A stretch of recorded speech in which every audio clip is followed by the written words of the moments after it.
हरे कृष्णा हरिभक्ति বিলাস গ্রন্থে শিল সনাতন গোস্বামী লিখেছেন, একাদশী ব্রতম নাম সর্বকাম ফলপ্রদাম কর্তব্যম সর্বদা বিপ্রৈ বিষ্ণু প্রেরণ কারণম। এই একাদশী ব্রত ভগবান বিষ্ণুর অত্যন্ত প্রেরণ, অত্যন্ত প্রিয়। সেই একাদশী ব্রত সকল ভক্তকে করা অবশ্যই কর্তব্য। রয়েছে আমাদের একাদশী ব্রত, যে অগ্রহায়ণ মাসের বা মার্গশীর্ষ মাসের শুক্ল পক্ষের একাদশী। তো একাদশী মাহাত্ম্যে যুধিষ্ঠির মহারাজ ভগবান কৃষ্ণকে জিজ্ঞাসা করলেন, হে বিষ্ণু, আমি আপনাকে প্রণাম করি, বন্দনা করি। ত্রিলোকের সুখদায়ক বিশ্বেশ্বর বিশ্বপালক পুরুষোত্তম আপনার জয় হোক। আমার একটা সংশয়, অগ্রহায়ণ মাসের শুক্লপক্ষের যে একাদশী, তার নাম কি, পালন করার বিধি বা কি, কোন দেবতাকে পূজা করতে হয়, এবং বিস্তারিত সহকারে আমাকে বলুন। ভগবান কৃষ্ণ খুব সন্তুষ্ট হয়ে বলেন, হে রাজন মহারাজ, উত্তম প্রশ্ন জিজ্ঞাসা করেছেন। এই প্রশ্ন এবং আমার উত্তরের মাধ্যমে আপনার যশ বিস্তার হবে। এখন একাদশীর কথা আমি বলছি, ধৈর্য সহকারে আপনি শ্রবণ করুন। অগ্রহায়ণ মাসের শুক্লপক্ষের একাদশীর নাম মোক্ষদা একাদশী নামে পরিচিত। সর্বপাপ বিনাশিনী ব্রত মধ্যে সর্বশ্রেষ্ঠা এই একাদশীর আরাধ্য দেবতা হচ্ছেন ভগবান শ্রী দামোদর। তুলসী মঞ্জরি, ধূপ, দীপ ইত্যাদি উপাচারে শাস্ত্র বিধি অনুসারে সকালে ভগবান শ্রী দামোদরের পূজা করবেন এবং উপবাস, তপ, তুতি, নিত্য গীত সহ রাত্রি জাগরণ করাও কর্তব্য। হে মহারাজ, প্রসঙ্গক্রমে একটা অলৌকিক কাহিনী আপনাকে শোনাবো। কৃষ্ণ যুধিষ্ঠির মহারাজকে বলছেন, মনোযোগ দিয়ে যদি এই কাহিনী বা ইতিহাস শ্রবণ করেন, আপনার শ্রবণ মাত্রেই আপনি সর্বপাপ থেকে মুক্ত হবেন। যে পিতৃপুরুষেরা নিজে নিজে পাপে অধজনী প্রাপ্ত হয়েছে, এই ব্রত পালনের পূর্ণ ফল যদি তাদের উদ্দেশ্যে অর্পণ করা হয়, তারাও সেই পরিস্থিতি থেকে উদ্ধার হয়ে ভগবত ধামে চলে যাবে। একটা কাহিনী শোনাই আপনাকে। কোন এক সময় চম্পকনগরে বৈখানস বলে এক রাজা বাস করতেন। ভগবানের পরম ভক্ত, বৈষ্ণব, সদাচার, সদ্গুণে বিভূষিত এবং প্রজাদের পুত্র জ্ঞানে পালন করতেন। তার রাজ্যে বহু বেদজ্ঞ ব্রাহ্মণ বাস করেন। রাজা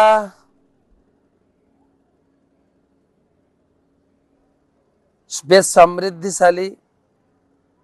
একবার তিনি স্বপ্ন দেখলেন যে তার বাবা নরকে পতিত হয়েছে।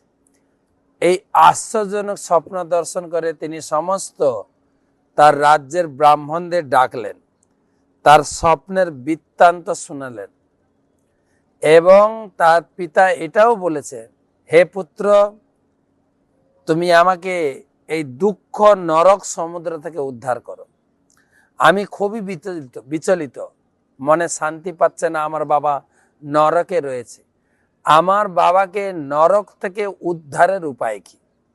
দয়া করে আপনারা এর নরক থেকে উদ্ধারের উপায় নির্ধারণ করুন।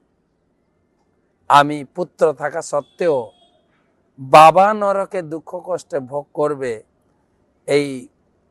তবে সেই পুত্রের কি প্রয়োজন?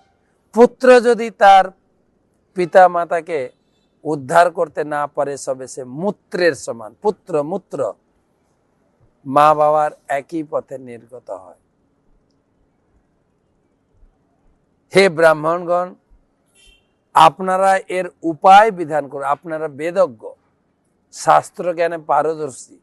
আমার পিতৃদেবের উদ্ধারের জন্য যা আমার করণীয়, আমি সব কিছু দিয়ে সবকিছু উৎসর্গ করে আমার পিতাকে উদ্ধার করতে চাই। ব্রাহ্মণগণ বললেন, সাধু সাধু সাধু। হে রাজন, এই পাশেই এই বনানীতে পর্বতমণি, মহর্ষি পর্বতমণি বাস করছে। আমরা চলুন তার কাছে আপনার পিতৃদেবের উদ্ধারের উপায় জেনে আসি। তো ব্রাহ্মণদের উপদেশ শ্রবণ করে ব্রাহ্মণদের নিয়ে সেই পর্বতমণির কুটিরে পৌঁছালেন। পর্বতমণিকে সাষ্টাঙ্গে দণ্ডবৎ প্রণাম করলেন এবং মহর্ষি পর্বতমণির প্রশংসা করলেন যে অহোভাগ্য, আপনারই এখানে আমার রাজ্যে অবস্থান। হে গুরুদেব, হে সাধু বাবা, আপনি আমার কথা মন দিয়ে শুনুন। রাজা পর্বতমণি জিজ্ঞাসা, আপনি কুশলে আছেন কিনা? বলে, হ্যাঁ, আপনার আশীর্বাদে কুশলে আছি, তবে বর্তমান আমি একটু বিচলিত। কেননা আমি কয়েকদিন আগে রাত্রে স্বপ্ন দেখেছি আমার বাবা নরকে রয়েছেন এবং আকুল ভরে আমাকে প্রার্থনা করেছেন আমাকে নরক থেকে উদ্ধার করার জন্য। তো হে প্রভু, কোন পুণ্যের ফলে আমার পিতৃদেব সেই নরক অবস্থা থেকে উদ্ধার পেতে পারেন, তার উপায় বিধান করুন। তো মনি ঋষিদের কাজ হচ্ছে লোকের দুঃখ যন্ত্রণা তাপ শুনে তার উপকার করা। পর্বতমণি সেই বৈখানস রাজার এই কাহিনী শুনে তিনি কিছুটা ধ্যানস্থ হয়ে প্রত্যেকটি পদক্ষেপে মনি ঋষিরা জগৎ মঙ্গলের উপকারের জন্য তারা কি করেন, সাধারণ লোকের শরীরটাকে স্ক্যান করে দেখেন, আগের জন্মে কি ছিল, এখন কি পাবে, পরবর্তীতে কি হবে। এই স্ক্যান মেশিন তো ডাক্তাররা এখন নিয়েছে। মনি ঋষিরা তাদের ধ্যানের শক্তিতে মানুষের শরীরকে স্ক্যান করে নিতেন, অতীত, বর্তমান, ভবিষ্যৎ তার জীবনে কি হবে। তো রাজার কথা শুনে মনিবর কিছুক্ষণ ধ্যানস্থ হয়ে বললেন, তোমার পিতা পূর্বজন্মে অত্যন্ত কামাচারী হওয়ায় তার অধোগতিত হয়েছে। এখন এই পাপ থেকে মুক্তির উপায় বর্ণনা করছি। এই সামনে অগ্রহায়ণ মাসে শুক্লপক্ষের মোক্ষদা একাদশী পালন করে পুণ্য ফল তোমার পিতাকে প্রদান করো, সেই পুণ্যের প্রভাবে তোমার পিতার মুক্তি লাভ হবে নরক থেকে। আর রাজা খুব খুশি হয়েছেন, সবাইকে নিয়ে বাড়ি ফিরেছেন, প্রাসাদে ফিরেছেন। সেই পবিত্র তিথির অপেক্ষায়, যেই মোক্ষদা একাদশী তিথি এসছেন, সকালে ঘুম থেকে উঠে প্রাতঃকৃত করে পবিত্র স্নান করে তিলক পরে এবং তিনি পবিত্র একাদশী ব্রত পালন করলেন খুব নিষ্ঠা সহকারে। এবং ব্রতের পুণ্য ফল তাকে ঋষিবর যেরকম আদেশ দিয়েছেন পর্বত ঋষি, সেই রকম মন্ত্র বলে অর্পণ করলেন। অর্পণ করার পরে তার পিতৃদেব নরক থেকে বেরিয়ে স্বর্গে যাওয়ার পথে দেবতারা প্রচুর পুষ্প বৃষ্টি করলেন। আর বৈখানস রাজা নিজের চোখে দেখলেন তার পিতার উদ্ধার। হে মহারাজ যুধিষ্ঠির, যে ব্যক্তি এই মঙ্গলদায়িনী মোক্ষদা একাদশী ব্রত পালন করে সর্বপাপ মুক্ত হয়, মৃত্যুর পরে সে ভগবত ধামে যাবে। আর এই ব্রতের যে পুণ্য সংখ্যা কত আমি গণনা করে বলতে পারবো না। চিন্তামণির মতো এই ব্রতটি আমার খুব প্রিয়। এই ব্রত কথা যিনি পাঠ করেন, শ্রবণ করেন, বাজপেয় যজ্ঞের ফল পাবেন। তাই হচ্ছে মোক্ষদা একাদশীর সম্বন্ধে ভগবান কৃষ্ণ যুধিষ্ঠিরকে বলেছে।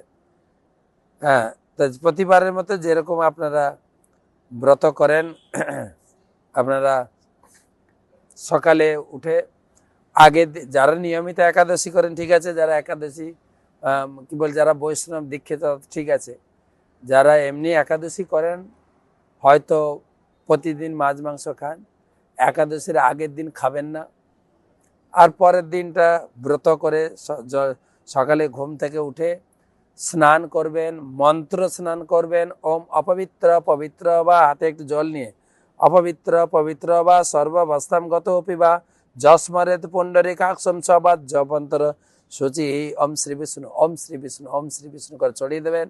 তারপরে গুরুদেবকে প্রণাম করবেন। ওম অজ্ঞানতিমিরন্ধস্য জ্ঞানাঞ্জন শলাকয়া চক্ষুরুন্মিলিতম যেন তস্मै শ্রী গুরবে নমঃ। আপনারা গুরুদেবের প্রণাম করবেন। নমঃ বিষ্ণুপাদায় কৃষ্ণ পৃষ্ঠায় ভূতলে শ্রীমতে জয় পতাকা স্বামী নীতি নামে নমঃ। আচার্য পাদায় নিতাই কৃপা প্রদায়িনে গৌর কথা ধামদায় নগর গ্রাম তারিণে।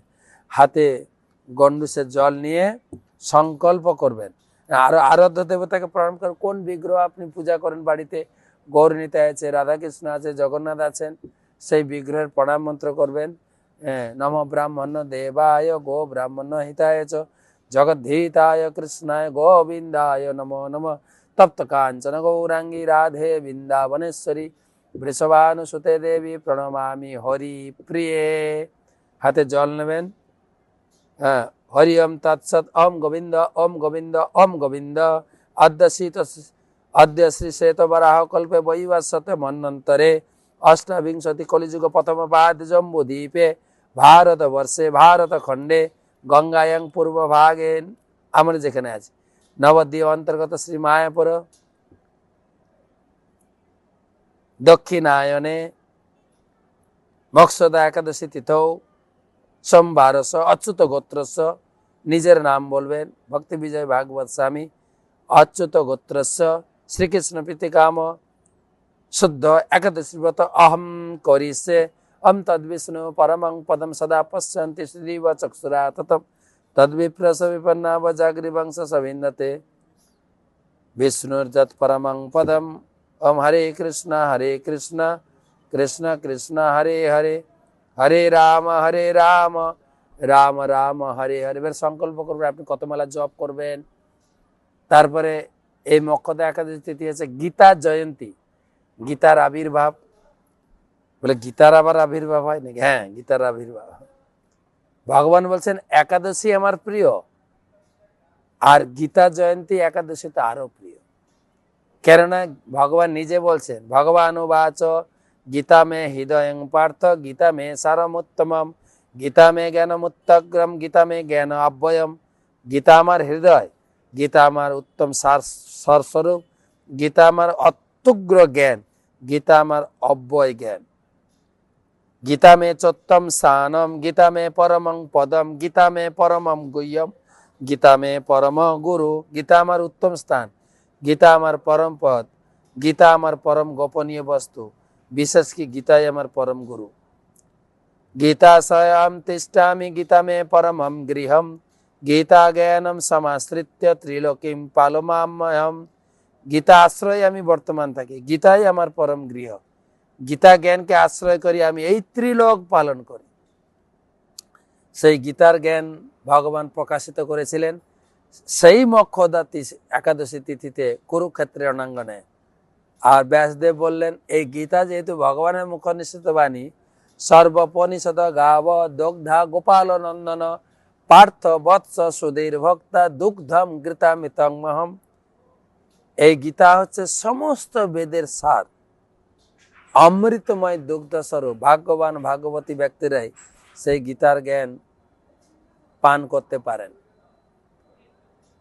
সংসার সাগরম ঘোরম তক্তুম ইচ্ছামি যো নর গীতা নামম সমাসাদ্য পারম জাতি সুখেন স। ভগবান বলেন যদি তুমি সংসারের ঘোর যন্ত্রণা থেকে মুক্ত হতে চাও, গীতা আশ্রয় করো, ডেলি গীতা পড়ো। যে শৃণ্বন্তি পঠন্তে এব গীতা শাস্ত্র অহর্নিশ নতে বৈ মনুষ্যা জ্ঞেয়া দেব রূপান সংশয়া। ব্যাসদেব বলছেন যে ডেলি গীতা পাঠ করেন বা গীতা শ্রবণ করেন সে দেবতুল্য, সাধারণ মানুষ নয়। বিশেষ করে একাদশী তিথিতে জদিতে বিষ্ণু পর্বাহে গীতাম শ্রী হরিবাসরে স্বপন জাগ্রম তলম তিষ্ঠম শত্রু ভিনাশয়তে। যে ব্যক্তি বিষ্ণু পর্বদিনে বিশেষত শ্রীহরিবাসর একাদশী তিথিতে গীতা অধ্যয়ন করেন, গীতা পাঠ করেন, গীতা শ্রবণ করেন, তিনি জাগ্রত নিদ্রিত বা চলন অবস্থায় সমস্ত শত্রুকে পরাভূত করে। শুধু তাই না, দেবকী নন্দন কৃষ্ণ গীতা পাঠে তুষ্যতি যথা ন বেদদানেন যজ্ঞ তীর্থবতা দেবী। ভগবান শ্রীকৃষ্ণ গীতা পাঠে এত সন্তুষ্ট হন, অন্য কোনো তীর্থ ভ্রমণ বেদ দান জগতে এত সন্তুষ্ট হন না। তাই যিনি গীতা পড়েন সমস্ত পাপ মুক্ত হয়ে ভগবত ধামে ফিরে যাবেন, যিনি গীতা নিয়মিত পড়েন স্বর্গলোকে যাবেন, আর যিনি গীতা দান করেন তিনি ভগবানের অতি প্রিয় হবেন। ন চ তস্মাৎ মনুষ্যেষু কশ্চিৎ মে প্রিয় কীর্তম ভবিতা ন চ তস্মাৎ তস্মাৎ প্রিয়তর ভবি। ভগবান বলছেন গীতা পড়লে তো আমার কাছে ফিরে আসবে, কিন্তু গীতা যদি দান করো, প্রচার করো, তুমি আমার কাছে ফিরে আসবে, প্রেম ভক্তি লাভ করবে, আমার প্রিয় হবে।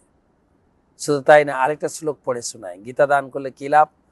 গীতায়া পুস্তকম শুদ্ধম জোহর্পয়তেব্যৎ সাদরাৎ বিধিনা ভক্তি ভাবেন তস্য ভার্যা প্রিয় ভবেৎ। যশ সৌভাগ্য আরোগ্য লভতে নাত্র সংশয় দ্বৈতানাং প্রিয় ভূতা পরমং সুখম অশ্নুতে। যে ব্যক্তি ভক্তিভাবে বিধিপূর্বক গীতা পুস্তক কাউকে দান করেন, তার কি লাভ হবে? ভার্যা প্রিয়া হবে, তার ভার্যা তার অত্যন্ত প্রিয় হবে। আপনার স্ত্রী আপনাকে ভালোবাসবে যদি গীতা দান করেন। শ্লোকে লেখা আছে, ব্যাসদেব লিখেছেন। আর কি লাভ হবে? যশ লাভ হবে। আর কি লাভ হবে? সৌভাগ্য। আর কি লাভ হবে? আরোগ্য।